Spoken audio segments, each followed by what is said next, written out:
Hey guys, welcome to the Notorious.tv. This is where I cover stories that are scandalous, eccentric, and over the top. Texas Governor Greg Abbott issued a veto on SB3 about half an hour before the deadline, a decision that shocked most of us and especially Lieutenant Governor Dan Patrick. Let's get into it. The governor has called a special session for July where lawmakers will be faced with regulating the $8.5 billion Texas hemp industry in lieu of a total ban, which is what Dan Patrick was hoping for. So let's dissect the governor's reasoning behind the veto, which he laid out in a proclamation. We'll also get into highlights from Dan Patrick's post-veto press conference. So in his proclamation, the governor said that Senate Bill 3 is well-intentioned, but it would never go into effect because of valid constitutional challenges.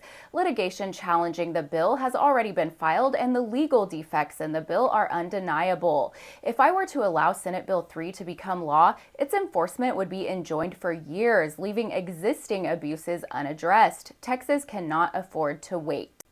Now, Greg Abbott cites a similar bill that was passed in 2023 in Arkansas where the law was challenged and a federal court swiftly halted it in its entirety. The result in Arkansas? Their law has sat dormant, meaningless, having no effect for nearly 2 years while further legal proceedings play out. That result must be avoided in Texas, Governor Abbott said. Even though SB3 is obviously vulnerable to legal attacks, Lieutenant Governor Dan Patrick was completely dumbfounded, and the fact that he was absolutely blindsided by the governor's decision makes it all the more sweet for the hemp supporters. Since when did we care who sued us when we passed a bill? Speaker, myself, members, he didn't never discuss this. And then to parachute in at the last moment over the will of the Senate and the House, it puzzles me why my friend Greg Abbott, Governor Abbott, would at the last minute, at about 22 minutes after 11, decide to veto this bill. But he made a decision to veto this bill very late without even giving us the courtesy of a call to say, hey, can you clarify this for me? So I just need to let you all know that here's the box he created.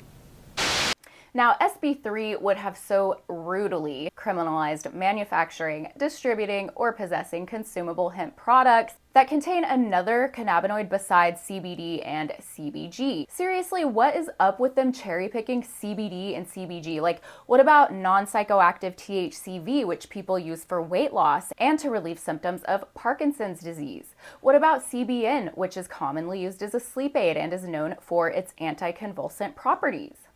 It's like they're just playing cannabinoid roulette when it comes to deciding what's allowed and what's not. So now we're heading for a special session in July where regulation of the hemp industry will be a major focus. Here are some of Greg Abbott's ideas. Selling or providing a THC product to a minor must be punishable as a crime. Sales must be prohibited near schools, churches, parks, playgrounds, and other areas frequented by children. Packaging must be child-resistant, tamper-evident, and resealable. Products must not be made, packaged, or marketed in a manner attractive to children. And even though we do see that all the time in the alcohol industry, and I'll link my video above about that. Any store selling these products must have a permit and restrict access to anyone under the age of 21 with strict penalties for any retailer that fails to comply. Products containing THC may not contain other psychoactive substances.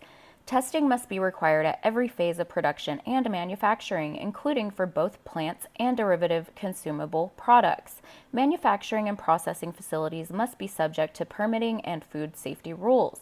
These are common sense regulations that the hemp industry in Texas has been begging for years. And they could have already been passed by now if Dan Patrick wasn't so busy trying to force a ban on people against their will.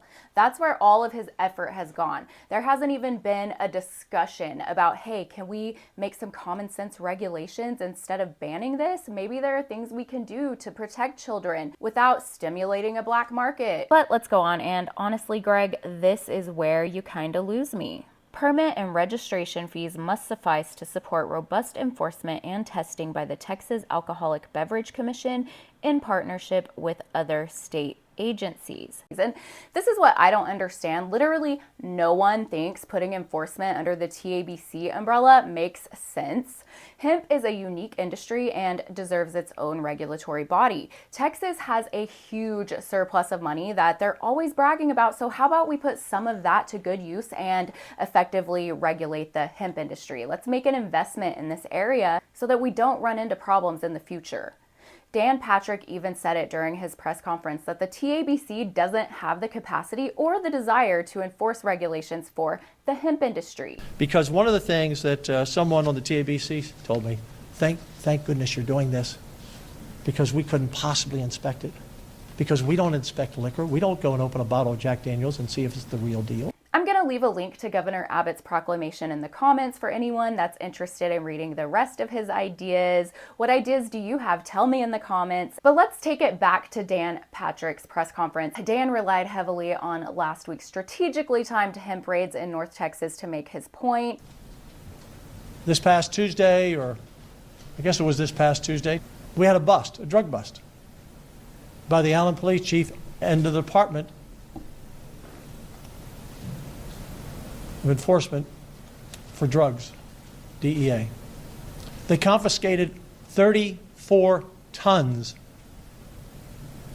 of products. And make no mistake, what they're selling is illegal today. He accuses the facilities of harboring literal tons of illegal products when actually the state's gas chromatography testing method converts legal THCA into Delta-9 THC, putting it above the threshold. So I have a video where I explain all that. I'll link it above, and you can also scroll through my shorts for key snippets as well. Between the two chambers, there are 108 Republicans, and I think the count is 105 voted for SB3. 105. Dan Patrick was using manipulative tactics like holding teacher pay raises hostage if he couldn't get SB3 passed. And just like Dan, those reps may have caused irreversible political damage come election time. This also highlights the fact that lawmakers are completely ignorant about the plant and the hemp industry. But guess what? It's time to study up and get ready for that July special session. So that being said, it's time to ban Danny the Nanny at the polls. You are a sore loser, Dan Patrick, and let me tell you, the comments on his press conference video are commenting. Let's see what people had to say. This person says, dude's so out of touch. Thankfully, our governor wasn't. Hope he gets voted out. Then we have, it's not your state, Dan. It's the people's state. And that really seems to be something that Dan Patrick does not grasp. The next person said, Dan Patrick, you are not being honest with your arguments. If you were truthful, you might have more support.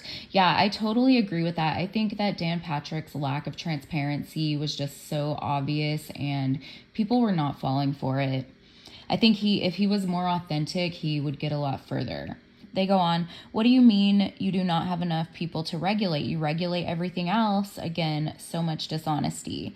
Then we have a Ban Dan 2025 with some American flag emojis. And this person said, sounds like somebody who could really use a gummy. I agree. Somebody get this man a gummy. That's all for now, but be sure to like, share, comment, and subscribe. And thank you so much for watching.